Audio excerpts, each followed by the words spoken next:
పెద్దిరెడ్డి కుటుంబానికి సంబంధించి టార్గెట్ కొనసాగుతుంది. తాజాగా పెద్దిరెడ్డి ఆయన భార్య స్వర్ణలత కుమారుడు మిథున్ రెడ్డి పేరుతో ఉమ్మడి చిత్తూరు జిల్లాలో దాదాపు 236 ఎకరాల భూములు ఉన్నట్టు బయటపడింది. ప్రభుత్వ అధికారిక పోర్టల్ మీ భూమిలోని వివరాల ప్రకారం అధికారులు ఈ లెక్కదీసి తేల్చారు. పెద్దిరెడ్డి తమ్ముడు ద్వారకానాథరెడ్డి కుటుంబ సభ్యులు అనుచరులు బినామీల పేర్లతో ఉన్న భూముల వివరాలు తేలాల్సి ఉంది.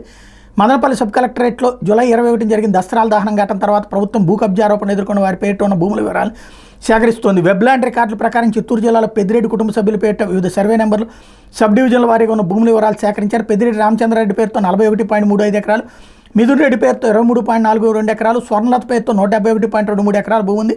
పొంగనూరు మండలం రాగానిపల్లె, మేలుపట్ల, భీమగానిపల్లె, చౌడేపల్లె మండలం దిగువపల్లె, పులిచెర్ల మండలం మంగళంపేట, వెంకటదాసరపల్లె, తిరుపతి రూరల్ మండలం తిరుచానూరు తదితర గ్రామాల్లో ఈ భూములు ఉన్నాయి. అర్బన్ ల్యాండ్ సీలింగ్ చట్టం ప్రకారం మెట్ట భూములు 54 ఎకరాలు, మాగాణి 27 ఎకరాలకు మించి ఒక కుటుంబం వద్ద ఉండకూడదు. వీరి కుటుంబం ఆధీనంలో 100 ఎకరాలు ఉన్నప్పటికీ పెద్దిరెడ్డి, మిథున్ రెడ్డి ఎన్నికల అఫిడవిట్లో వివరాలు వెల్లడించకపోవడాన్ని తీవ్రంగా పరిగణిస్తున్నారు.